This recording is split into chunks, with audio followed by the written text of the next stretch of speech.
राधे श्याम। आज हम सभी श्रीमद् भागवत महापुराण के प्रथम दिवस में प्रवेश करते हैं। प्रथम दिवस की कथा संपूर्ण रूप से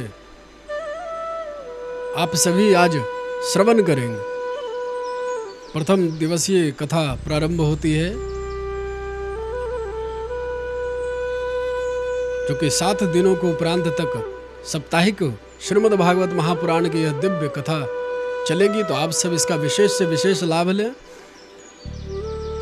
इस कथा को अवश्य ही आप लोग ज़्यादा से ज़्यादा इसे शेयर करें, ताकि आप भी इसका पुण्य का भागी बनकर लाभ उठा सकें। बड़े गंभीर रूप से इस कथा को सुने, श्रवण करें और अपने जीवन चरित्र में इसका उपयोग करें। भागवत सबका कल्याण करने वाले श्रीमद् भागवत साक्षात कृष्ण एवं ही साक्षात भगवान श्री श्याम सुंदर इस ग्रंथ में शब्द रूप में समाहित हैं, प्रविष्टित हैं। श्री ठाकुर जी की वामांगमय प्रतिमा श्रीमद् भागवत महापुराण साक्षात 5वां वेद, यह पंचम वेद निराला 5वां वेद है। इसलिए बड़े सावधानी पूर्वक आप सभी इस दिव्य महाभागवत महापुराण श्रीमद् भागवत महापुराण का श्रवण अवश्य करें, अवश्य करें। प्रथम दिवसीय में प्रवेश करते हैं। योऽन्तः प्रविश्य मम वाचमिमां प्रसुप्ता संजीव सत्यखिल शक्तिधरः स्वधाम्ना अन्यास्त्र हस्तचरणा श्रवणत्वगादिना प्राणनमो भगवते पुरुषाय तुभ्यं नारायणं नमस्कृत्यं नरं चैव नरोत्तमं देवीं सरस्वतीं व्यासं ततो जयमुदीरये। जय जय श्री राधारमण, जय जय नवल किशोर, जय गोपी चित चोर प्रभु, जय जय माखन चोर, जय जय माखन चोर, जय जय माखन चोर। जन्माद्यस्य यतोन्वदारित चार्थे ध्रुविज्ञ स्वराट तेने ब्रह्म हृदय च आदि कवये मुह्यन्ते सूरयः तेजो वारिमृदां यथा विनिमयो यत्र त्रिसर्गो मृषा धाम्ना स्वेन सदा निरस्तकुहकं सत्यं परं धीमहि। धर्मः प्रोजितकैतवोऽत्र परमो निर्मत्सराणां सतां वेद्यं वास्तवमत्र वसतु शिवदं तापत्रयोन्मूलनम्। श्रीमद्भागवते महामुनिकृते किं वा परैरीश्वरः सद्यो हृदयवरुध्यतेऽत्र कृतिभिः शुश्रूषिभस्तक्षणा निगमकल्पतरोर्गलितं फलं शुकमुखादमृत द्रव्यसंयुतं पिबत भागवतं रसमालयं मुहुरहु रसिका भुवि भावुका।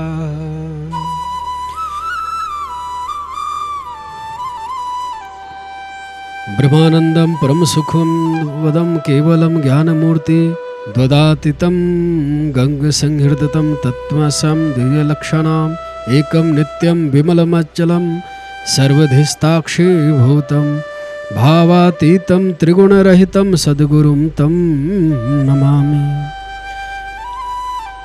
प्रहलाद नारद पराशर पुंडरीक व्यासाम्बरीश शुक शौनक भीष्म दालभल्यं रुक्माङ्गदोदधाशनं विभीषणं फाल्गुनादीनं पुण्यानिमनां परम भागवन्नतोऽस्मि व्यासास्य विष्णुरूपाय व्यासरूपाय वैष्णवे नमो वै ब्रह्म विधये वाष्ठिताय नमो नमः। हम सभी आज प्रथम दिवसीय श्रीमद् भागवत महापुराण का श्रवण कीर्तन, इसका लाभ, विशेष लाभ आप लोग श्रवण करें। श्रीमद् भागवत महापुराण कल्प तरु के समान है, कल्प वृक्ष के समान है। इसके समक्ष जो भी कामना की जाए वो अवश्य पूर्ण होती है। श्रीमद् भागवत के समक्ष संकल्प मात्र से, इसका श्रवण करने से, नियम पूर्वक विधिवत कोई श्रवण करे श्रीमद् भागवत महापुराण, तो उसके करोड़ों कोटि कल्प जन्म के फलह स्वरूप से मोक्ष प्रदान कर देती है। जिसे धन चाहिए उसे धन मिलता है, जिसे निरोग काया चाहिए उसे समस्त रोगों से छुटकारा मिल जाती है।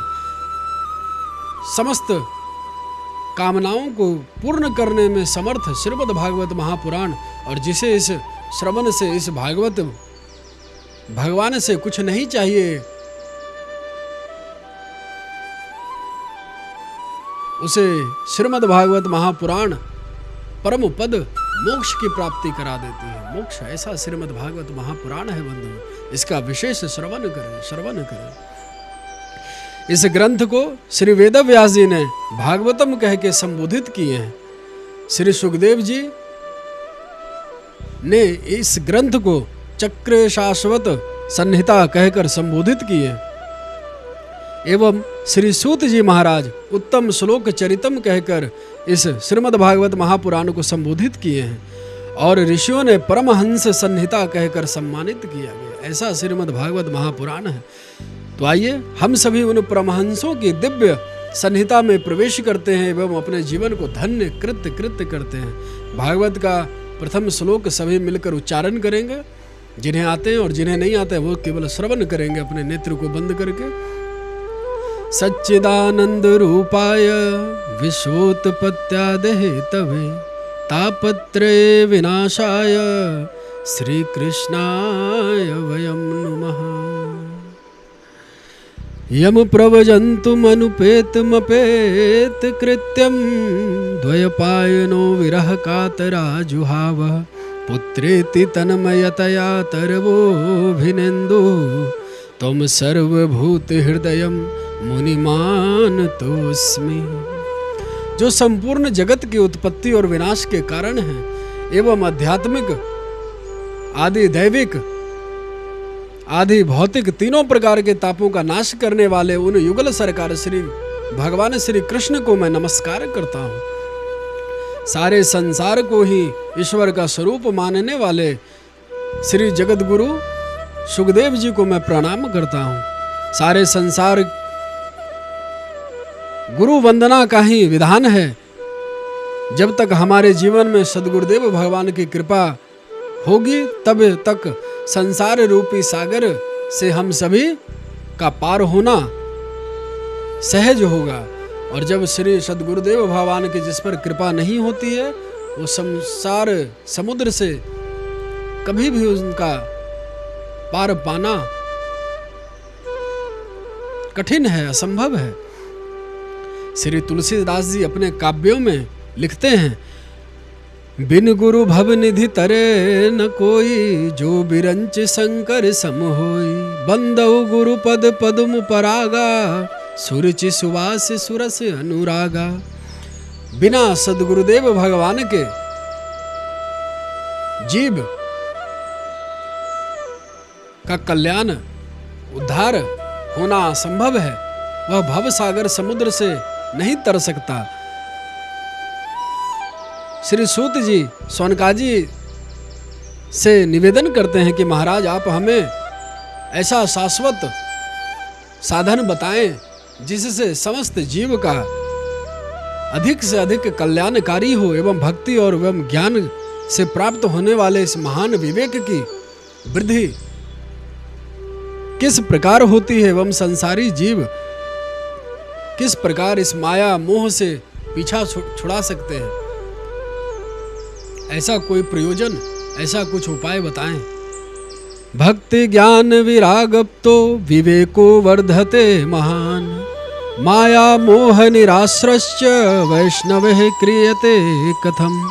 शौनक जी की विनम्र वाणी से पुलकित होकर श्री सूत जी कहते हैं, श्रीमद् भागवत जो समस्त वेद वेदांत धर्म शास्त्र सार शाश्वत ग्रंथ है, संसार के मृत्यु के रूपी भय से मुक्ति दिलाने वाला एकमात्र ऐसा ग्रंथ है। आज मैं तुम्हें वही उसी महाभागवत ग्रंथ का श्रवण कराऊंगा।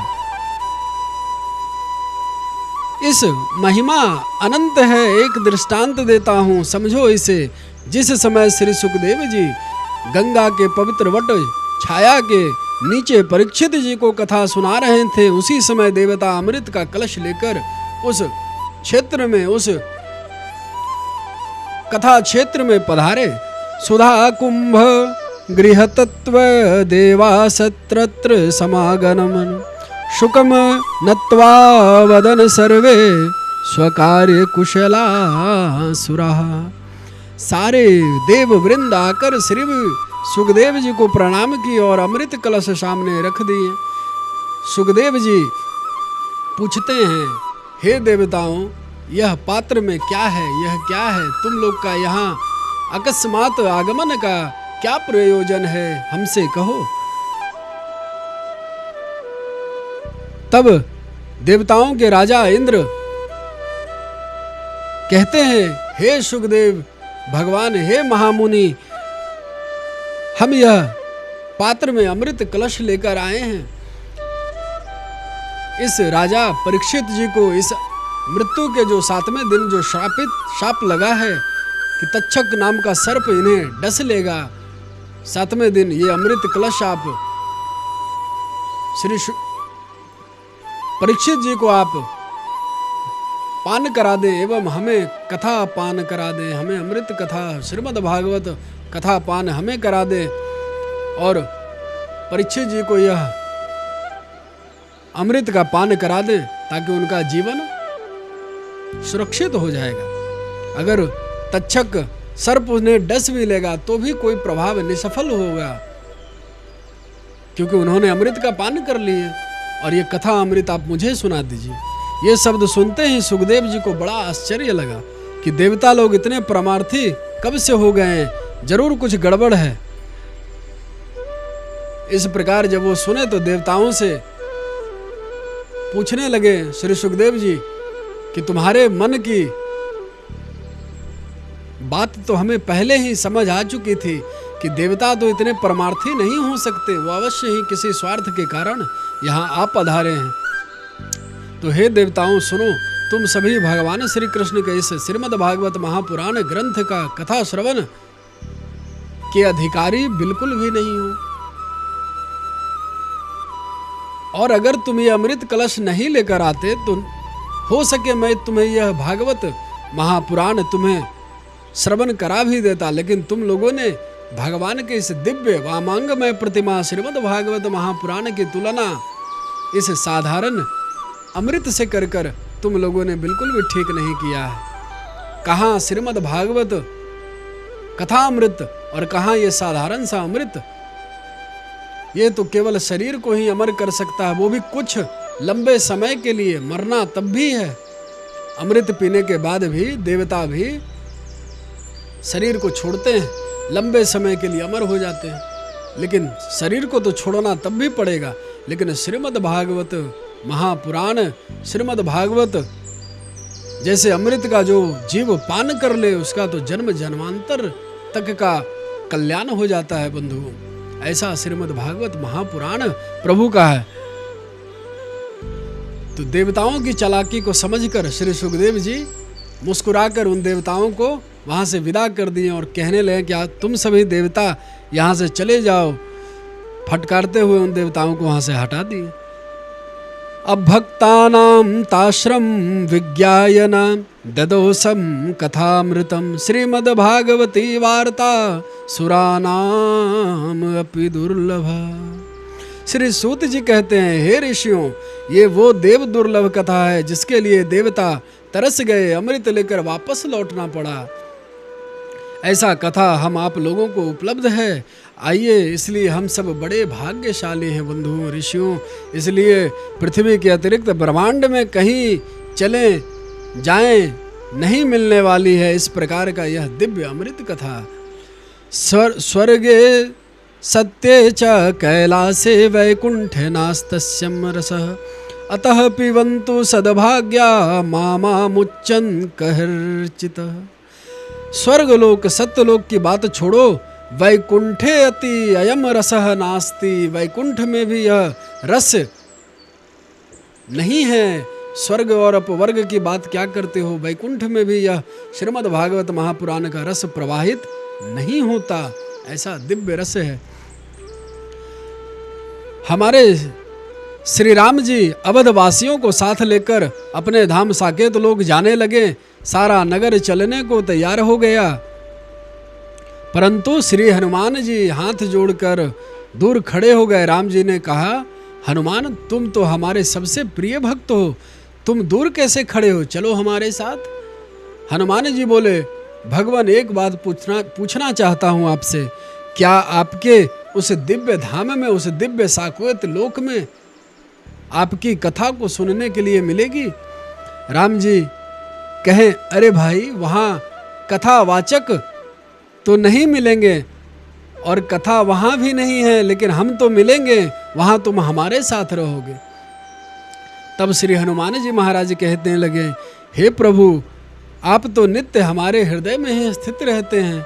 जासु हृदय अगारी बसही राम सर चाप धर। श्री हनुमान जी ने कहा, प्रभु आपसे तो मैं कभी भी मिल सकता हूँ, परंतु आपकी कथा उस लोक में नहीं है, उस लोक में नहीं है, इसलिए मैं वहाँ नहीं जा सकता। प्रभु भगवान मिल गए, भगवान की कथा नहीं मिली तो हनुमान जी साकेत धाम, परम व्योम धाम श्री रामचंद्र जी के उस धाम में भी जाने से उन्होंने मना कर दिया। इस प्रकार दिव्य श्रीमद् भागवत महापुराण है। ऐसी भगवान की दिव्य कथाएं लीलाएं हैं, इसलिए जो सदैव काम आएगी उसी भगवान के भजन का आश्रय, भगवान के श्रवण कथाओं का आश्रय हम समस्त जीवों को ले लेना चाहिए। जिस प्रकार श्री हनुमान जी ने इसी धराधाम पे पृथ्वी पर रहकर केवल और केवल प्रभु श्री रामचंद्र जी की कथाओं के लिए इस धराधाम पे रुक गए, अपने प्रभु के साथ नहीं गए। इस प्रकार कृष्णानंद अर्जित गुरु ज्ञानम, देवताओं ने ब्रह्मलोक में जाकर ब्रह्मा से शिकायत की है कि सुखदेव जी ने हमारी बहुत बड़ी बेइज्जती की। हम लोग अमृत लेकर गए थे, फिर भी सुखदेव जी ने हमें फटकार कर वहां से भगा दिए। अरे कोई फ्री की कथा सुनने थोड़ी गए थे, इतना दुर्लभ वस्तु अमृत कुंभ लेकर वहां हम लोग प्रस्तुत हुए। अमृत कलश लेकर हम सभी सुखदेव जी के महाराज के पास हम लोग उस दिव्य भागवत का रस स्वादन करने के लिए पहुंचे, लेकिन हमें तो श्री सुखदेव जी महाराज ने फटकार कर वहां से भगा दिया। आज हम आपसे जानना चाहते हैं कि उस भागवत में ऐसी क्या विशेषता है जो हमारे अमृत को कांच का टुकड़ा के समान श्री सुखदेव जी महाराज फेंक कर तिरस्कृत कर दिए। ब्रह्मा जी को भी सुनकर बड़ा आश्चर्य हुआ। कहते हैं, पहले तो देखो 7 दिन का परिणाम होता क्या है। कथा तो चल ही रही है, कथा तो चल ही रही थी। श्री सुखदेव जी परीक्षित जी को कथा सुनाने के लिए, और जैसे ही भागवत का सप्ताह पूरा हुआ, परीक्षित जी को मोक्ष पद की प्राप्ति हो गई। सारे देवताओं के सहित ये दृश्य ब्रह्मा जी ने स्वयं अपने नेत्रों से देखे। राज्ञो मोक्षम ततावीक्ष्य पुराधातापि विस्मितः सत्यलोक तुलाबद्ध्वा तोलयत साधनान्यगः। भावार्थ, परीक्षित के मोक्ष को देखकर विधाता भी विस्मित हो गए, ब्रह्मा जी भी विस्मित हो गए।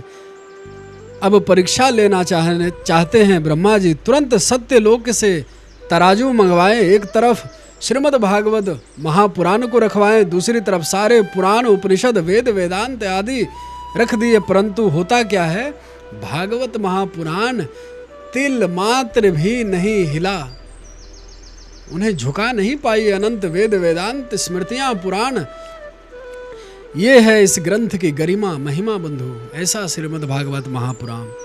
लघ्योन्यानि जातानि गौरवेनिदं महत् तदा ऋषिगणाः सर्वे विसम्यं परमं यहु।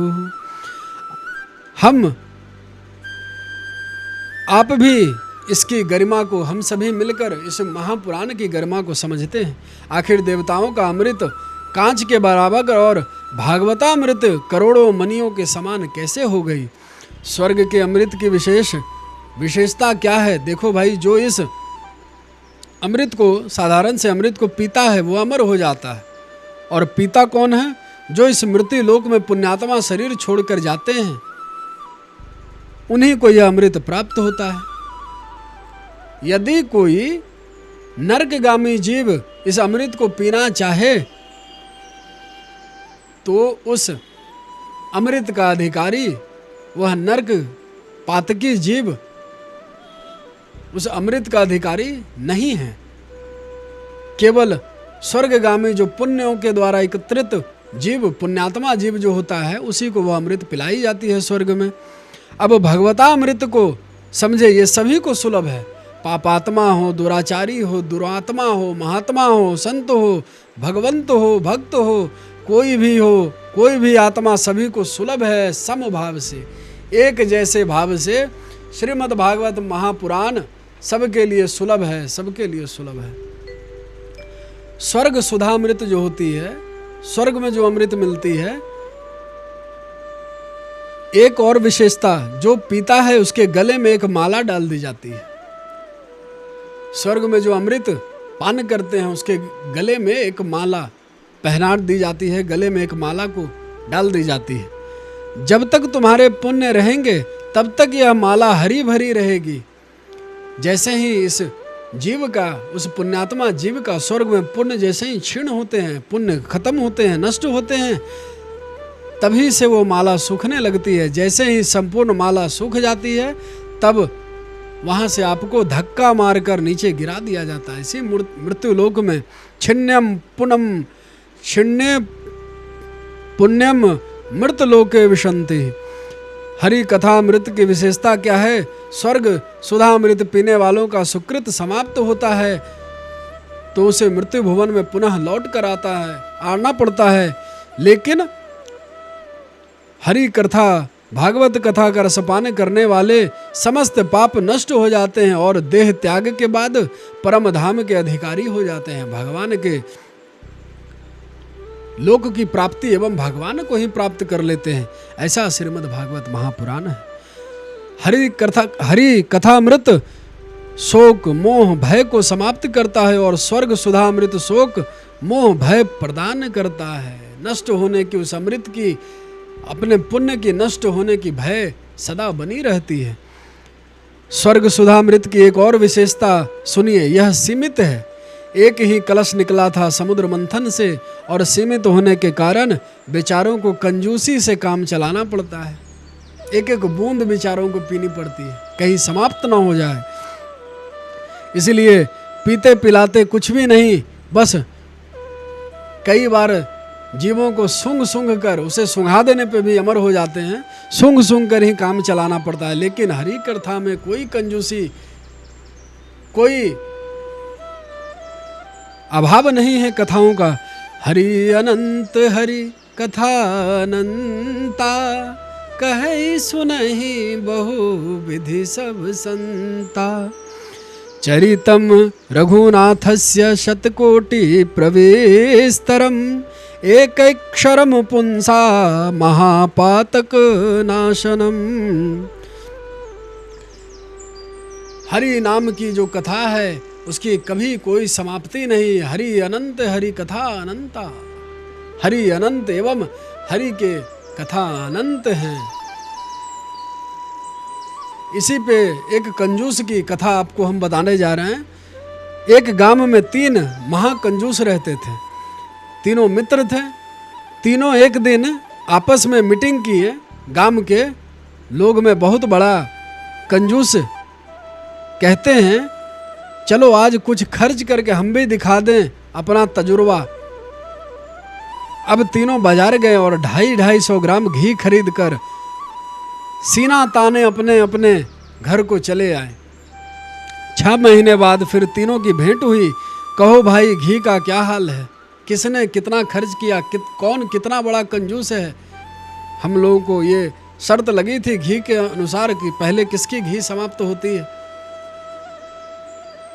एक ने कहा, मेरा घी अभी तक चल रहा है। कैसे? देखो भाई, जब हमारे घर की सारी रोटियां बन जाती है तो एक ऊपर की रोटी को चुपड़ देता हूँ उसमें घी को, और एक नीचे की, बाकी सब चुपड़ी समझ लेता हूँ। बाकी सब समझता हूँ कि जब ऊपर घी लगी है उसके नीचे घी लगी है तो ऊपर का संभवतः लगी हुई होगी।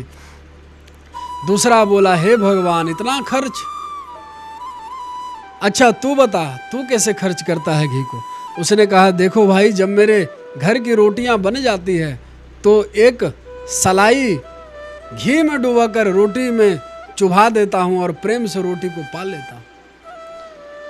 तीसरा बोला, अरे राम राम, इतना खर्च कर देते हो तुम लोग घी को? ऐसा अंधेर कब तक चलेगा? अच्छा तो तू ही बता, तू कितना खर्च करता है? उसने कहा, देखो भाई, मैं अपनी घी की शीशी में, एक शीशी में रखा हूँ। जब घर में रोटियां बन जाती है तो उसी शीशी को रोटियां के ऊपर घुमा देता हूँ और समझ लेता हूँ कि इसमें घी लग गई। जो घी की ढक्कन को मैं हल्के से खोल देता हूँ, उससे खुशबू निकलती है तो मैं समझ जाता हूँ इस खुशबू से सब रोटियां सुगंधित हो गई है। ऐसे ही देवता, जो देवता हैं बेचारे, इसी प्रकार से अमृत जीवों को पिलाते हैं। ऐसे ही वह कंजूस हैं, वो देवता स्वर्ग के। लेकिन हरि कथा निश्चिंत होकर पिया जाए, कोई कंजूसी नहीं हरि कथा में। भगवान की अमृत कथा में कोई कंजूसी नहीं। क्यों? और अनंत है, भगवान की कथा अनंत है। प्यार से बोले राधे राधे। अब श्री सोनकाजी ने सूत जी से निवेदन किया कि महाराज, एक बात बताइए कि इतना देव दुर्लभ जब यह हरि कथामृत है तो इसको 7 दिनों में ही कैसे समाप्त कर देते हैं? 18,000 श्लोक हैं, महीने में, साल भर में विस्तार से सुनाओ। ये 7 दिन की परंपरा कब से चल पड़ी? श्री सूत जी कहते हैं, हे सोनक जी सुनो, सबसे पहले कलयुग में 30 वर्ष बीतने के बाद भाद्रपद शुक्ल पक्ष नवमी को श्री सुखदेव जी ने राजा परीक्षित को यह अमृत कथा को, श्रीमद् भागवत को सुनाए थे। इसके बाद कलयुग के 200 वर्ष बीतने के बाद आषाढ़ शुक्ल पक्ष नवमी को श्री गौकर्ण जी ने धुंधकारी को कथा सुनाए थे। पुनः कलयुग के 260 वर्ष के बाद कार्तिक शुक्ल पक्ष नवमी को श्री सनकादिकों ने श्री नारद जी को यही कथा को सुनाए थे। ऐसे यह परंपरा चली आ रही है। श्री सौनक जी ने प्रश्न किया कि महाराज, आपने बताया कि नारद बाबा कथा सुने, पर इनके बारे में संसार जानता है कि यह एक जगह नहीं ठहर सकते हैं, तो कथा कैसे सुन लिया? और सनकादिकों से इनका संयोग कैसे हुआ? और वो सनकादिक ऋषि जो परमहंस अवस्था में रहते हैं, वह इस कथा को क्यों सुनना चाहें? ये प्रसंग को कृपा करके हे महामुनि हमें विस्तार से बताइए। श्री सूत जी कहने लगे, एकदाम ही विशालयाम चत्वार ऋषयो मलाः सत्संगार्थम समायाता दृशु शस्त्र नारदम। एक दिन सनकादिक चारों भाई बद्री विशाल में भ्रमण कर रहे थे। सत्संग की इच्छा को मन में लेकर उनका जीवन में ही भगवत कथा के लिए है, केवल कथा श्रवण के लिए सनकादियों का जीवन समर्पित है। कथा मात्र एक जीवनम, सनकादिक ऋषियों का सिर्फ कथा ही मात्र उनका जीवन है। इसीलिए वहाँ घूम रहे थे कि कोई भगवत रसिक मिल जाए जो कथा यहाँ प्रारंभ हो जाए। अचानक श्री नारद जी दिख गए। उन्हें देखकर चारों भाई बहुत प्रसन्न हुए, क्योंकि नारद जी परम रसिक भक्त हैं। आज बढ़िया कथा सुनने को मिलेगी, ऐसा विचार करके सनकादिक जैसे ही नारद जी को सामने देखें तो उनका मुंह मलिन, एकदम व्यथित, परेशान, भागे भागे जा रहे हैं। इस प्रकार जब सौनकादिकों ने श्री नारद जी महाराज को देखें तो चारों एक दूसरे का मुख देखने लगे और विचार करने लगे, एक दूसरे से कहने लगे कि नारद जी तो सदा प्रसन्न आत्मा, प्रसन्न रहने वाले हैं, आज नारद जी का मुख थोड़ा कुम्हलाया हुआ क्यों है, दुखित क्यों है, इतने शोक ग्रसित लग रहे हैं, ऐसा क्या हो गया, जरा हम लोग इनसे पूछते हैं। तुरंत सनकादिकों ने नारद जी से प्रश्न पूछने लगे, कथम ब्रह्मांदि मुख कुतश्रिंता तुरो भवान त्वरितं गम्यते कुत्र कुत्साग्रमणं तव इदानीं शून्यचितोऽसि गतवितो यथा जना तवेद्यं मुक्तसंगस्य नोचितं वद कारणम्। अरे नारद भाई, आपका मुख मलिन लगता है, आपका मुख दुख से, शोक से ग्रसित लगता है, कहाँ से आ रहे हैं और आप कहाँ को प्रस्थान कर रहे हैं। हे नारद जी, तुम्हारा लटका हुआ मुख देखकर ऐसा प्रतीत होता है, गतो वितो यथा जना महाम कृपणः, किसी ने धन लूट लिया हो, तुम्हारा क्या लूट गया, जिस प्रकार किसी का धन लूट जाए इस प्रकार आपका मुख मलिन मुख प्रतीत होता है। आप तो परम संत हैं, इस प्रकार मुख लटकाए हुए क्यों विचरण कर रहे हैं, क्या शोक हो गई, कृपा करके हम लोगों से आप लोग बताएं, आप बताएं। इस प्रकार कहने पर नारद जी कहते हैं सौनकादिक ऋषियों से कि हे सौनकादिक ऋषि, मैं दिल्ली बंबई थोड़े घूम रहा था, तीर्थों में ही गया था। नारद जी कह रहे हैं मैं तीर्थ में भ्रमण करते करते उस पर एक ही जगह नहीं, सातों पुरियों में मैंने भ्रमण करी, समस्त पृथ्वी लोक एवं समस्त पुरियों में भ्रमण किया हूँ। अहम तो पृथ्वी में यातो ज्ञात्वा सर्वोत्तमिति पुष्करम च प्रयागम च काशीम गोदावरीम यथा हरिक्षेत्रम कुरुक्षेत्रम श्रीरंगम सेतु बंधनम एवमादिशुम तीर्थेषु भ्रमणाम इतस्ततः। नारद जी ने कहा मैंने पुष्कर, प्रयाग, काशी, गोदावरी, हरिद्वार, कुरुक्षेत्र, श्रीरंगम सेतु बंध, रामेश्वरम आदि तीर्थों में विचरण किया, लेकिन मुझे कहीं भी मन की शांति नहीं प्राप्त हुई। नापश्यम कुत्रचित् शर्म मन संतोष कारणम कलिनाधर्म मित्रेण धरेयम बाधिता धुना। इस समय अधर्म के सहायक कलयुग में प्रायः सत्य, तप, पवित्रता, दान, दया आदि कुछ भी नहीं करते। बेचारे जीव केवल अपना पेट का पालन करने में ही लगे हुए हैं। सत्यम नास्ति तपः शौच्यम दया दानम न विद्यते उदरम भीनो जीवा वराकः कुटुभाषिणः। जीव ना तो किसी प्राणी में तप है, ना ही शौच है, ना दया है, कहीं भी मुझे इस प्रकार का जीव लोक दृष्टिगोचर नहीं हुआ। तो भी अंधेर संत, सत्यभाषी, आलसी, मंदबुद्धि, भाग्यहीन, उपद्रवग्रस्त हो गए हैं और पूरे पाखंडी हो गए हैं। देखने में तो विरक्त हैं किंतु स्त्री धन आदि का संचय कर रहे हैं। मंदा सुमंद मतयो मंद भाग्यो हि उपद्रुता पाखंड निरता संतो विरक्ता सर परिग्रह। जिनको धर्म का अंग होना चाहिए वो पाप का अंग हो रहा है। मैंने विरक्तों के बड़े बड़े भवन देखे। मैंने लोगों से पूछा ये बंगला किसका है, बोले त्यागी जी के। ये बच्चे किसके हैं, बोले ब्रह्मचारी जी के। अरे भाई इतना शोर कहाँ, बोले मौनी बाबा के यहाँ। फिर मैंने सोचा चलें गृहस्थों के यहाँ, शायद वहाँ कुछ शांति सुख की प्राप्ति हो जाए। पर वहाँ तो और अंधेर।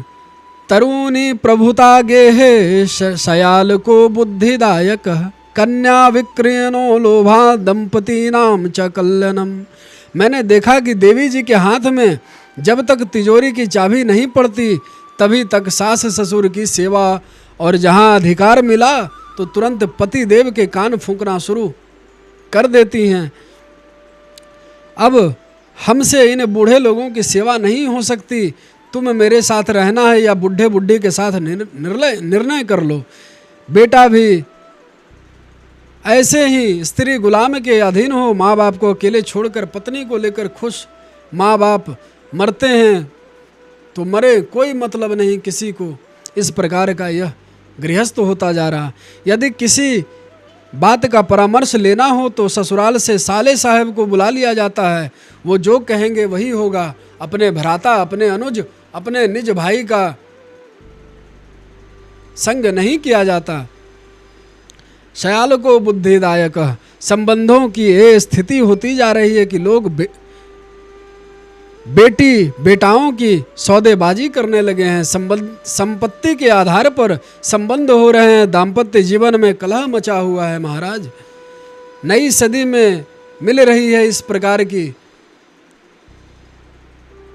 सौगातें। जो लोग कहते हैं कि हम लोग ऐसी 21वीं पीढ़ी 21वीं शताब्दी में हैं, उनका ये हाल है। इस प्रकार का गृहस्थ, इस प्रकार का जीवन होता जा रहा है। नारद जी ने कहा, मुझे न गृहस्थों के यहाँ शांति मिली न संतों के यहाँ। आया था शांति ढूंढने, परंतु मन में क्रांति फैल गई है। मुझे लगा अब कहाँ जाऊँ। अचानक ध्यान आया कि चलो ब्रज भूमि में ही चले, श्री वृंदावन धाम, जहाँ भगवान श्री कृष्ण ने अनेक बाल लीलाओं की थी। शायद वहाँ कुछ शांति अवश्य मिलेगी। तो मैं सीधे वृंदावन की यात्रा किया, लेकिन वहाँ भी मैंने एक बड़ा आश्चर्य देखे महाराज। तत्राश्चर्यं मयां दृष्टं श्रुतयां तन्मुश्विश्रा, एका तु तरुणी तत्र निशन्या खिन्न मानसा। यमुना के किनारे एक देवी जी बैठी रो रही थी। उनके सामने 2 वृद्ध पुरुष अचेत अवस्था में पड़े थे। मुझे लगा कि इसे जाकर पूछूं कि देवी जी आप क्यों रो रही हो, पर फिर सोचा कि देवताओं का स्वभाव ही होता है। फिर मैंने सोचा कि देवियों का स्वभाव ही होता है एक ही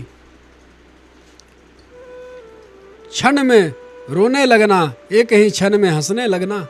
यही सोचकर मैं आगे को चल दिया। जैसे ही लौटे तो उसी देवी ने मुझे देख लिया, तुरंत आवाज लगाई,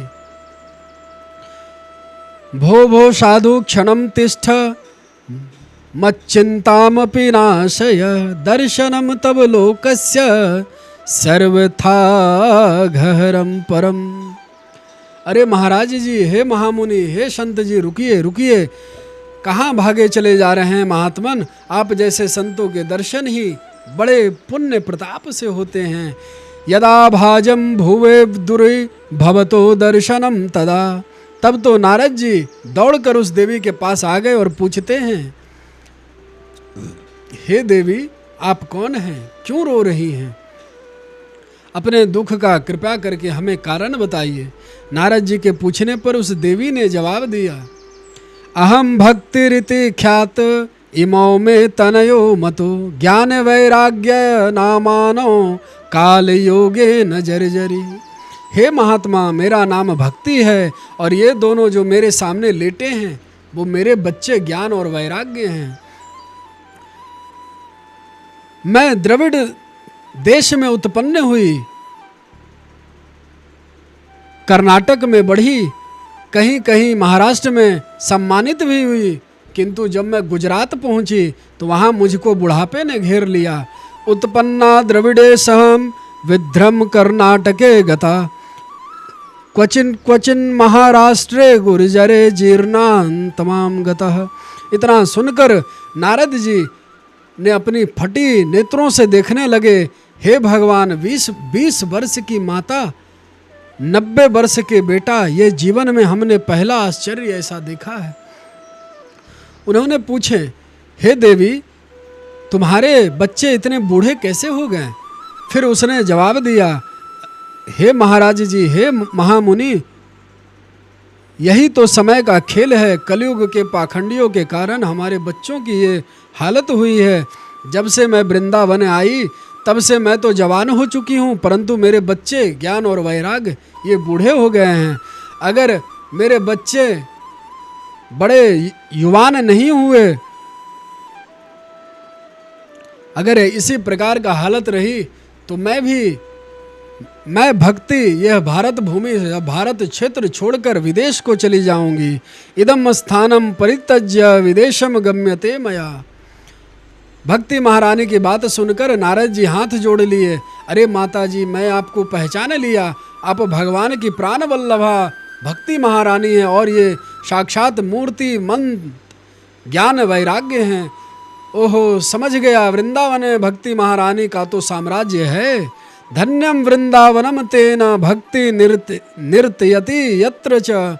हे माता जी, इस कलिकाल में भी इस ब्रज में आपका साम्राज्य तो है, परंतु ज्ञान एवं वैराग्य का यहाँ कोई पूछताछ नहीं है, इसलिए ये बूढ़े हो चुके हैं। परंतु आप चिंता मत करिए, मैं नारद आपको शपथपूर्वक यह वचन देता हूँ। तदा नाहम हरिर्दासो लोके त्वाम न परतये। हे देवी, जानती हो इनके बूढ़े होने का दूसरा और कारण है। इस समय लोगों के कुकर्म के कारण सभी वस्तुओं का सार तत्व ही समाप्त हो चुका है। ब्राह्मण केवल अन्न धन आदि के लोभवश घर घर में एवं जन जन को भागवत की कथा सुनाने लगे हैं। केवल धन एकत्रित धन को स्थापित करने हेतु विप्रय भागवती वार्ता गेहे गेहे जने जने कारिता कन लोभेन कथा सासरतो गतः। तीर्थों में नास्तिक कुकर्मियों का समूह रहने लगे, इसी कारण से तीर्थों का सारा प्रभाव समाप्त हो गया है। जिनका चित्त निरंतर काम क्रोध लोभ वासना से तपता तपित रहता है, वह तपस्वी होने का ढोंग करने लगे हैं, इसलिए तप का भी प्रभाव समाप्त हो गया है। पंडितों की यह दशा है कि वो अपने स्त्रियों के साथ भैंसों की तरह रमन करते हैं। उनमें केवल संतान पैदा करने की कुशलता पाई जाती है, मुक्ति साधन में वो सर्वथा अकुशल ही हैं। नारद जी ने बोले, माता जी, फिर भी आप चिंता मत करिए, मैं आपके पुत्रों को स्वस्थ करने का वचन दे चुका हूँ। यदि ऐसा न कर सका तो मैं भगवान का सेवक नहीं, आप विश्वास करें। भक्ति महारानी नारद जी का वचन सुनकर प्रसन्नता से खिल गईं और उनकी स्तुति गाने लगी। हे महात्मा, आप धन्य हैं, आप धन्य हैं। हमें पूर्ण विश्वास हो चुका कि आप अपने वचन की रक्षा अवश्य करेंगे। भक्ति माता ने बड़ी भारी वंदना की नारद जी की। विश्वास करके आज ध्रुव जी आकाश में चमक रहे हैं आपके ही वचनों से। हे नारद जी, आपके शिष्य श्री प्रहलाद जी ने खंबे से नरसिंह भगवान को प्रकट किया। हे महामुनि राज, आपने ध्रुव प्रहलाद पर अनुग्रह किया, ऐसे ही मेरे बच्चों पर भी कृपा करो। हे महामुनि, मैं आपको नमस्कार करती हूँ। नारद जी तुरंत वेद वेदांत का पाठ शुरू कर दिए। गीता का तो कई बार पाठ किए, पर ज्ञान वैराग्य को तनिक भी फायदा नहीं हुआ। नारद जी चिंतित होकर विचार करने लगे कि मेरे पास जो ताकत थी, जो सामर्थ्य थी, सभी का प्रयोग कर लिया, फिर भी कोई लाभ नहीं हुआ। इनको वचन भी दे चुका हूं, अब क्या करें। उसी समय आकाशवाणी होता है। व्योमवाणी तदैवा भुन्नमाम ऋषे खिक्दामिता उधम सफलते यमं भविष्यति न संशय। आकाशवाणी ने कहा, नारद जी आप दुखी मत हो, आपका उद्यम सफल होगा। नारद जी ने कहा, इतना तो उद्यम परिश्रम मैं कर रहा हूँ, परंतु कोई लाभ नहीं मिला। आकाशवाणी ने मार्गदर्शन किया कि हे नारद महामुनि, आप सत्कर्म करो तभी वह स्वस्थ होंगे, आप सत्कर्म करो। नारद जी बोले, अभी तक मैं क्या कर रहा था? अरे वेद वेदांत सब सुना चुका हूँ, ये क्या, ये सत्कर्म नहीं है? ये कौन सा सत्कर्म करूं, फिर मैं क्या करूं? आकाशवाणी ने कहा किसी संत से पूछो। नारद जी ने कहा, आकाशवाणी ने न दवाई का नाम बताया न डॉक्टर का ही नाम बताया है। नारद जी विचार करने लगे कि ना तो किसी वैद्य रूपी किसी संत का नाम बताएं आकाशवाणी में, ना ही कुछ मैं किस संत की संगति को प्राप्त करूं। सत्कर्म का नाम बता दें, हम करने लग जाएं, अथवा किसी संत का ही नाम ले लो कि फलाना संत के पास चले जाओ। ये बात हुई कि कोई संत बताएगा। चलो ठीक है, आखिर पता लगाते हैं आकाशवाणी ने हमें किस सत्कर्म का संकेत दिया है। निकल पड़े नारद जी वहां से, ऐसे संत की तलाश में निकल पड़े। नारद जी रास्ते में जो भी संत वैष्णव मिलता, महाराज जी प्रणाम करके, क्या आप बता सकते हैं सत्कर्म किसे कहते हैं? जिससे पूछते हैं वही हाथ जोड़ लेता है। अरे नारद जी, क्यों मेरा मजाक उड़ाते हो? ब्रह्मा के बेटा हो, दुनिया में घूमते हो, हमसे पूछते हो कि सत्कर्म क्या है? अरे भाई, सामान्य व्यक्ति पूछे मेरे सिर में दर्द हो रहा है, कोई भी दवा बता दो। यदि कोई प्रसिद्ध डॉक्टर इस प्रकार जब पूछे किसी साधारण मनुष्य से, तो वो क्या बता पाएगा? तो हर आदमी उनको इस प्रकार बोलता देखकर अपने हाथ को जोड़ लेते। महाराज, दुनिया के दर्द आप ठीक करते हैं और हमसे पूछते हैं। सभी लोग नारद जी को इस प्रकार बोलने लगे। नारद जी सुप्रसिद्ध संत हैं, दुनिया में इनकी ख्याति है, इसलिए सामान्य व्यक्ति तो कोई इनको जवाब देने की हिम्मत ही नहीं कर सकते। बेचारे अपनी ख्याति को बचाने के हेतु, क्योंकि नारद जी अगर किसी से प्रश्न कर रहे हैं तो इनमें उनकी ख्याति की भी हानि है। कुछ मौनी बाबा के पास गए प्रश्न पूछने, वो तो नारद जी के प्रश्न सुनते ही और मौनी बनकर वहाँ से पलायन कर गए, लेकिन नारद जी को समाधान किसी ने नहीं दिया। तब निर्णय लिया कि बद्रिकाश्रम चलते हैं। नारद जी के मन में यह युक्ति सूझी कि मैं बद्रिका आश्रम में जाकर वहाँ के संतों से मैं इसका निवारण, इसका उपाय पूछता हूँ।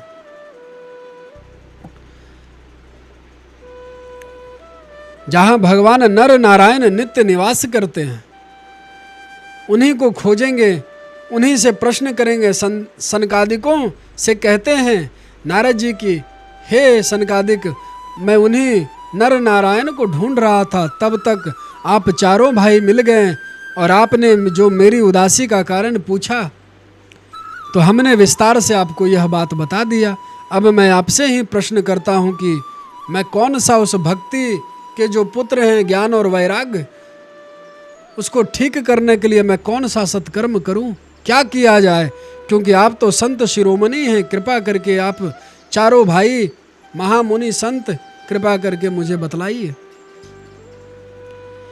नारद जी की समस्या सुनकर सनकादिक हंसने लगे और नारद जी इतनी सी बात को सुनकर, बात को लेकर, तुम परेशान हो, बिल्कुल चिंता छोड़ो, हम तुम्हें समाधान देंगे।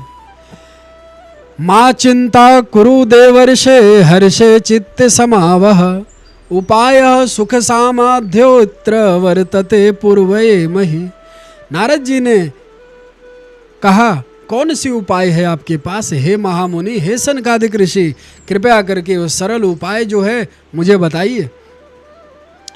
सुखदेव जैसे परमहंस के द्वारा गाया हुआ श्रीमद् भागवत का वो अमृत पान वैराग्य संपन्न होकर नाचेंगे, यही मन में विश्वास करके वह सनकादिक ऋषियों ने मन में संकल्प करके कि श्रीमद् भागवत का ही श्रवण कराना उचित होगा। नारद जी ने कहा, हे महात्मा, संसार में आप जैसे संतों का सत्संग जब तक नहीं मिलता तब तक शास्त्रों का रहस्य कोई नहीं जान सकता, परंतु जब ईश्वर के द्वारा हरि का जिस पर कृपा होता है, भगवान नारायण जिस पर कृपा करते हैं, उसे संतों का संग सहज मिल जाता है, उसके जन्म जन्मांतरों के पुण्य उदय हो जाते हैं। सत्संग से फायदा क्या होता है? उदयते विवेकः, विवेक की जागृति होती है। जैसे सूर्य के उदय होने से अंधकार बंधु नष्ट हो जाता है, जब प्रकाश निकलता है तो अंधकार स्वतः नष्ट हो जाता है। इसी प्रकार जब संतों का दर्शन होता है, संतों को सानिध्य प्राप्त होता है, तो स्वतः ही अविद्या नष्ट हो जाती है। ऐसे ही विवेक से के उदय होने से अज्ञात रूपी जीवन का अंधकार समाप्त हो जाता है। श्री तुलसीदास जी प्रणाम देते हुए कहते हैं, अथ भगवान का कथा का गायन करना ही सर्वोत्कृष्ट है। ऐसा श्री तुलसीदास जी कहते हैं। बिनु सत्संग विवेक न होई, राम कृपा बिनु सुलभ न सोई। आवत एहि सर अति कठिनाई, राम कृपा बिनु आई न जाई। सत्संग की सरिता में सराबोर होने का उन्हीं जीव को सौभाग्य, परम सौभाग्य प्राप्त होता है, जिन्हें प्रभु की कृपा जिस जीव पर निरंतर बरसती है और अपनी ओर वह कथा उस पुण्यात्मा जीव को खींच लेती है, प्रभु की कथा आकर्षित कर लेती है। नारद जी कहते हैं, आज मैं धन्य हो गया, अब मुझे आपके ही श्रीमुख से कथा सुननी है। सनकादिक बोले, हम तो इसीलिए घूम रहे थे कि कोई सुनाने वाला मिल जाए। चलो, तुम सुना नहीं सकते तो हम ही तुमको भगवान की वह दिव्य कथा सुनाते हैं। संतों का यही स्वभाव है, श्रोता मिल गया तो वक्ता बन के बैठ गए। भगवान की चर्चा होनी चाहिए, चाहे सुनो चाहे सुनाएं। भगवान के चरित्रों में मन को डुबाना चाहिए। कथा का सबसे बड़ा लाभ यही होता है बंधुओं, परंतु मन भगवान में लाख प्रयास करने पर भी नहीं लगता। माला लेकर बैठे तो हम माला टपक जाती है, झटके आ जाती है नींद की, और यह कुछ भी ना हुआ तो मंत्र भी चल रहा है, माला भी डोल रही है, परंतु हमारे जो मन है वह मनी राम पता नहीं कहाँ संसार में डोल रहे होते हैं, कहाँ भटक रहे होते हैं, किसका चिंतन कर रहे होते हैं। ऐसा हमारा मन है। मन भगवान की ओर मुड़ता ही नहीं। अन्य साधनों में बड़ी कठिनाइयां होती हैं, लेकिन गोविंद के चरित्रों में इतनी माधुर्यता है कि बरबस मन को खींच लेता है वो पुण्यात्मा जीवों को। ये चमत्कार प्रभु के चरित्रों का है। देखिए, लोहा कितना कठोर होता है, उसको कोई मोड़ना चाहे मजबूत लोहे को तो भी असंभव सा जान पड़ता है। उसी लोहे के से कुल्हाड़ी आदि हथियार बनते हैं, तो यह आकार लोहे को कैसे मिल जाता है? देखो भाई, पहले उस लोहे का भाग तपाया जाता है, फिर खूब लाल हो जाने पर द्रवीभूत हो जाता है लोहा, और जब पिघल रहा हो तभी उसे एक हथौड़ा मारकर जिधर चाहो उधर मोड़कर उस लोहे का वैसा आकार प्रशस्त कर दिया जाता है। ऐसे ही मन को मोड़ तोड़कर भगवान के श्री चरणों में मन को पिघलाकर कथा रूपी लोहे से तपा कर भगवान रूपी हृदय में उतारना होता है। इस मन को इस प्रकार बनाना होता है। जब भगवान के चरित्र सुनोगे तो मन पिघल कर द्रवीभूत होने लगेगा। उसी समय विवेक का हथौड़ा मारो और जिधर चाहो उधर मन की दिशा को मोड़ सकते हो। जब जब भगवान की कथा सुनते सुनते मन पुलकित होने लगे, शरीर में रोमांच होने लगे, कंठ गदगद होने लगे, नेत्र से सजल नेत्र के अश्रु बहने लगे, समझ लो मन पिघल रहा है, प्रभु के चरित्रों से प्रभावित हो रहा है।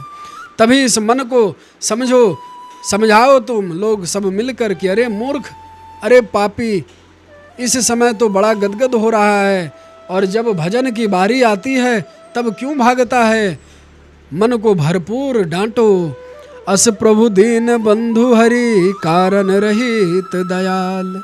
तुलसीदास सठ जेते ही, भजू छाड़ी कपट जंजाल। श्री तुलसीदास जी सठ कहकर इस मन को परिभाषित करते हैं, संबोधित करते हैं। कथा का यही चमत्कार है कि मन बहुत जल्दी प्रभावित होता है। तभी मन को समझाओ। श्री गोस्वामी जी की पूरी राम कथा सुनने के बाद अंतिम में भी यही कहा है, पाई न केही गति पतित पावन, राम भजी सुनि सठ मना, गणिका जामिल व्याधि गिध, गजादि खल तारे घना। भगवान के नाम से इतने लोगों का कल्याण एवं सबका उद्धार कल्याण भगवान के केवल नाम से हुआ है। योग माया में अपनी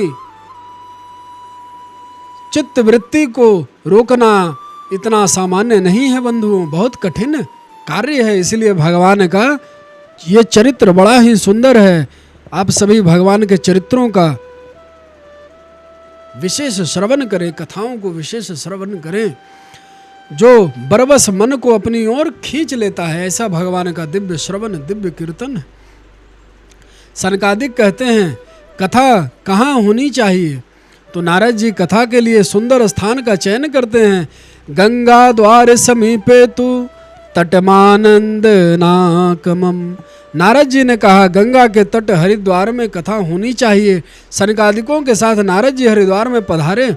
ऋषि मुनियों को पता चला तो वो भी दौड़े दौड़े पधारने लगे। जो नहीं आ रहे थे वो भृगु जी जबरदस्ती पकड़ पकड़ कर लाते हैं। क्यों भाई, भृगु जी की क्या गरज पड़ी है जो पकड़ पकड़ कर कथा सुनाने के लिए ला रहे हैं? अरे भाई, आप बीमा कंपनी के एजेंटों को से तो परिचित होंगे, जो घर घर जाकर बीमा पॉलिसी को बेचते हैं, उसे भी सेल ही कहते हैं। वो पॉलिसी बेचते हैं, बीमा बेचते हैं, और समझ में ना आए तो 50 बार समझाते हैं, हर तरीके से समझाते हैं। जितनी बार बुलाओ उतनी बार आते हैं। आपको इतने फायदे गिनाएं कि पूछो मत, लाभ ही लाभ, पूरी गारंटी लेते हैं। अब इनसे पूछा जाए कि तुम्हें क्या लाभ है, इतने 50 चक्कर काट रहे हो, हमारी गरज होगी, हम करेंगे अपना फायदा। अरे भाई, एक एजेंट इतनी बीमा करता है तो उसका भी तो कुछ प्रतिशत जुड़ा है ना, उसे भी तो फायदा है, तभी तो इतने चक्कर वह काट रहा है। उसी प्रकार भृगु जी को लगा हम तो जा ही रहे हैं अपना कल्याण करने, जो अभागे इधर उधर भटक रहे हैं संसार में उनको भी पकड़ कर ले जाएंगे तो कुछ प्रतिशत लाभ और ज़्यादा हमें भी मिल जाएगा। इसलिए भृगु जी महाराज सभी को पकड़ पकड़ कर ला रहे हैं। विशाल संत समुदाय गंगा के तट हरिद्वार में एकत्रित हो गया। वहीं पर बालू की बेदी बनाकर सनकादिकों को विराजमान कर दिया जाता है। कथा प्रारंभ होती है, चारों तरफ जय जयकार हो रही है, फूलों की वर्षा होने लगती है। आकाश में विमानों पर बैठकर देवतागण आनंदित होकर वह कथा श्रवण करने के लिए जय घोष करने लगते हैं।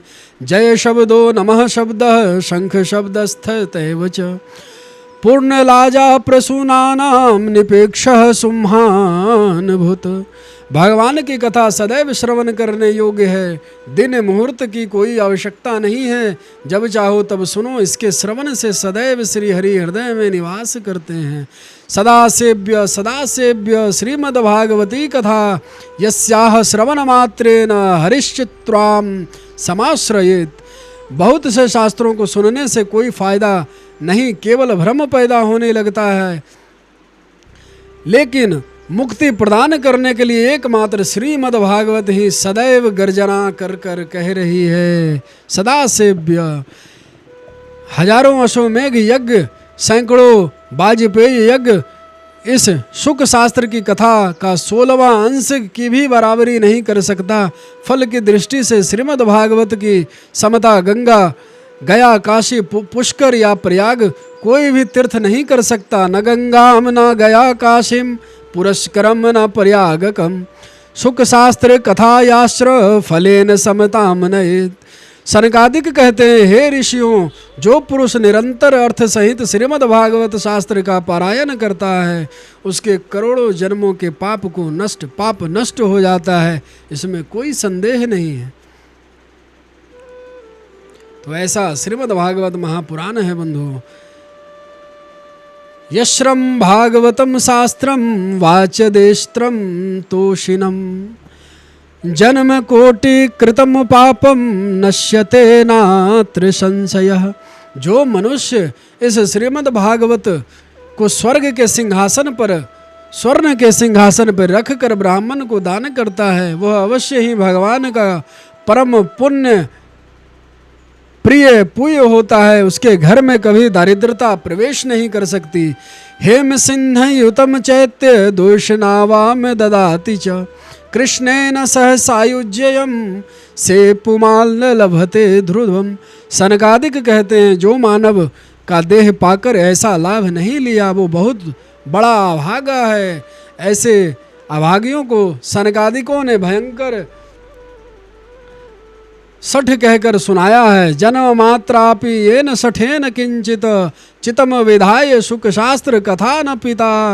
चांडाल्यवत च खरवत वत तेन नितम मिथ्या स्वजन जननी जन दुखाम खभाजा। सनकादिकों ने कहा, हे नारद जी, संसार में जो मानव का देह पाकर भी भागवत लाभ नहीं ले सका वह अभागा है। वह श्वास लेता हुआ मुर्दा के समान है। गधे के समान जीवन पर्यंत घर गृहस्थी का बोझ ही ढोता रहता है। वह मानव केवल अपनी माँ को पीड़ा देने के लिए ही पैदा हुआ है। सनकादिकों ने न जाने कितनी ही इस प्रकार की अभद्र गालियाँ देकर जीव को तिरस्कृत किए। नारद जी ने कहा, आप इतनी गालियाँ क्यों दे रहे हैं ओ महाराज? सनकादिक बोले, हम गालियाँ नहीं दे रहे हैं। श्लोक मैवं वदंती दिवी देव समाज मुख्या। ये सारा देव समाज कह रहा जो विमान में छाया है। देवता जब देखते हैं तो लालायित होते हैं कथा सुनने के लिए। सुखदेव जी फटकार कर भगा दिए थे, परंतु जिनको सुलभ हो सकती है वह जब उसका लाभ नहीं लेते तो देवता उन्हें गालियां देते हैं। देखो कितने मंदभागी हैं।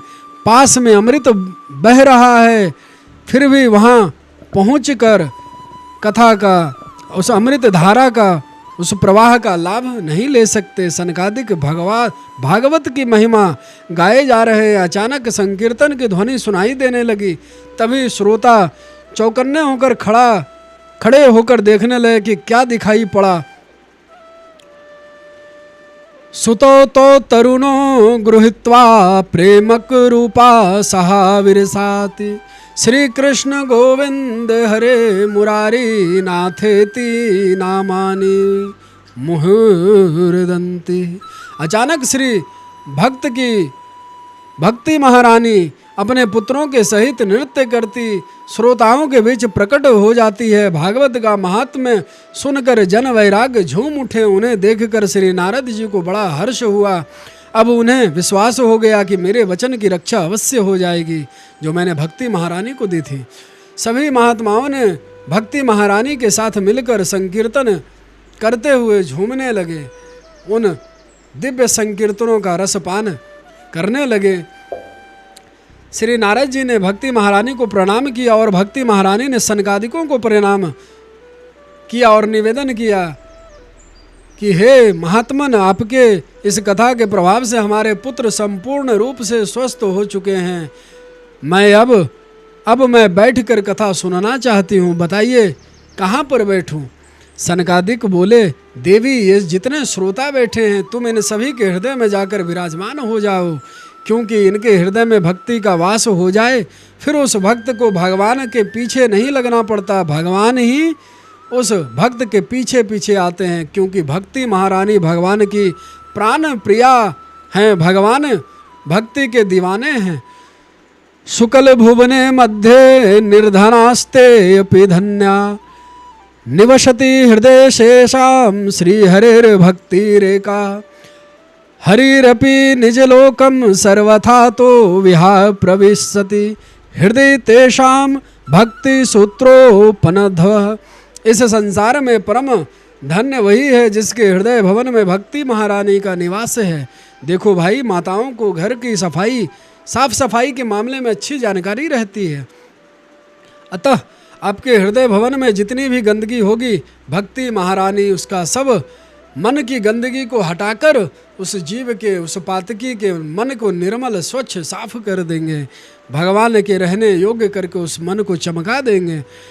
भगवान का बहुत मन है आपके हृदय भवन में निवास करने को, पर बैठने लायक तो पहले होना चाहिए। जब मकान खाली होगा तब तो कब्जा होगा उसके ऊपर भगवान का।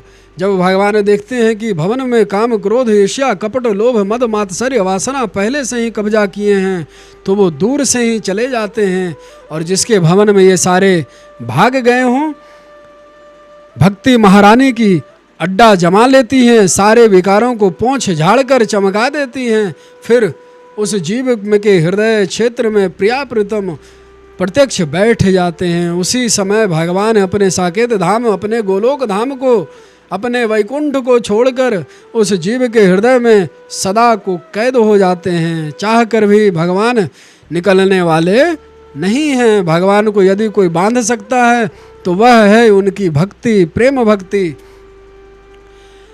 एक ब्रज की गोपी यमुना के किनारे ध्यान लगाए बैठी थी। अचानक श्री नारद जी निकल पड़े। ध्यान मग्न उस ब्रजवाला को देखा तो उनके आश्चर्य का ठिकाना नहीं रहा। मन में प्रभु नारद जी, भगवान नारद जी विचारने लगे कि जिनके पीछे पीछे भगवान श्री श्याम सुंदर निरंतर डोलते हैं, विचरण करते हैं, भ्रमण करते हैं, उन गोपियों के आगे पीछे रहते हैं, ये गोपी किनका ध्यान लगा रही है, किसका ध्यान लगाने आई है। बड़ा आश्चर्य हुआ नारद जी को। तो गोपी के सामने आकर नारद जी बैठ गए।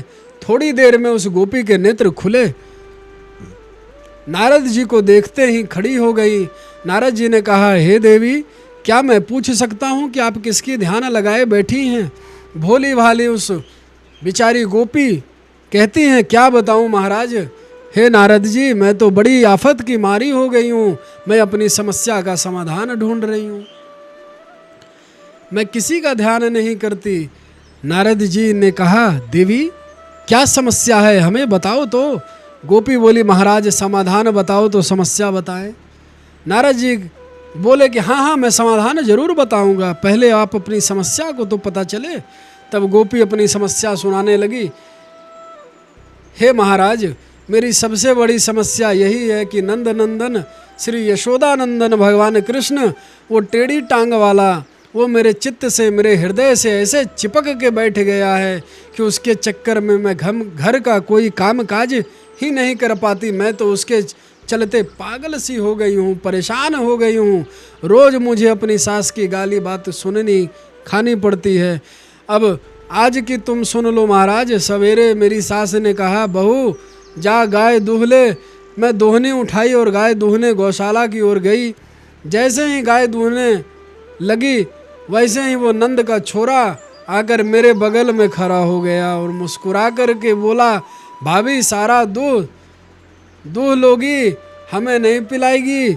आज मैं बहुत भूखो हूँ महाराज, क्या बताऊँ। मैं तो उसकी मोहनी मूर्तियाँ, मोहनी सी सूरत, भोली वाली मोहनी मूरत को देखकर बावरी सी हो गई, पागल सी हो गई। मैंने कहा, लाला चल मुंह खोल।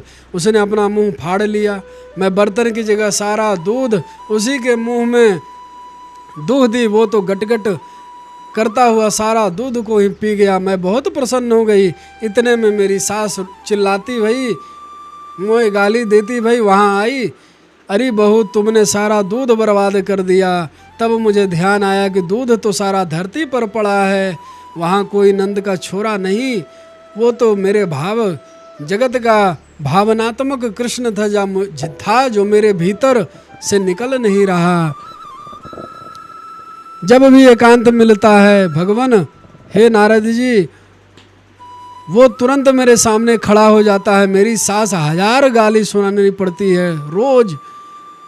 ऐसे ही जब मैं घर का काम करने लगती तो वो आकर खड़ा हो जाता है। मैं उससे बतियाने लगती हूँ, काम ही नहीं हो पाता, तो फिर सास की गाली मिलती है। आज मैं जमुना में जल लेने आई, मटकी जैसे ही भरी उसी समय आकर वो बोला, भाभी मैं उठा दूँ। मैंने कहा, लाला तनिक हाथ लगा दो। जैसे उसने हाथ लगाया, मटकी गिरी, फूट गई। फिर होश हुआ कि यहाँ तो कोई कृष्ण ही नहीं। अब मैं घर जाऊंगी तो फिर 1000 गाली सुननी पड़ेगी। मैं तो तंग आ गई इस नंद के छोरा से। इसलिए आज मैं ठान ली हूँ कि जब तक इस चित्तचोर को चित्त से ना निकाल दूँ, अपने मन से ना निकाल लूँ, तब तक मैं घर नहीं जाऊँगी। इसलिए महाराज मैं आँख बंद करके वही अभ्यास कर रही थी कि चित्त में घुस तो गया पर निकले कैसे। अब आप ही उपाय बताओ महाराज। हे नारद जी, मैं तो सारी कोशिश कर ली। नारद जी सिर पकड़ के बैठ गए।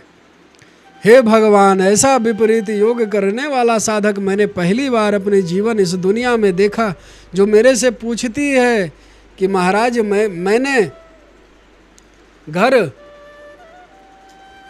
छोड़ दिया, परिवार छोड़ दिया, राख लगा के वन में आ गया, पर आंख बंद करते ही फिर वही संसार दिखता है। संसार कैसे मन से निकले, मन माधव में कैसे लगे, सारी दुनिया सुनाती है अपनी समस्या। लोग विषयों से मन को हटाकर माधव में लगाना चाहते हैं, पर धन्य है यह ब्रिजवाला, यह गोपी का जीवन तो देखो कितना धन्य है यह गोपी कि उसी चितचोर को बाहर निकालना चाहती है, उसी घनश्याम, उस श्याम सुंदर को अपने मन से बाहर निकालना चाहती है, संसारी विषय में मन लगाना चाहती है, फिर भी मन नहीं लगता। तात्पर्य यह कि वो संसार सांवरा सलोना जल्दी आता नहीं, और कहीं आ गया तो लाख कोशिशों के कर लो फिर भी वो जाने वाला नहीं। इसलिए सनकादिक कहते हैं भक्ति महारानी से कि देवी तुम इन भक्तों के हृदय भवन में विराजमान हो जाओ, प्रभु के योग्य इनका हृदय बने, माधव इसमें आकर विराजमान हो जाएं। इस प्रकार से सनकादिक भक्ति ज्ञान वैराग को श्रीमद् भागवत के ज्ञान में गोता लगवाकर नव यौवन संपन्न हुआ। उन भक्ति ज्ञान वैराग्य का श्री नारद जी सनकादिकों के श्रीमद् भागवत महापुराण के कथा से जीवन धन्य हुआ। बोलिए श्री कृष्ण कन्हैया लाल की जय। श्रीमद् भागवत महापुराण की जय। राधे राधे।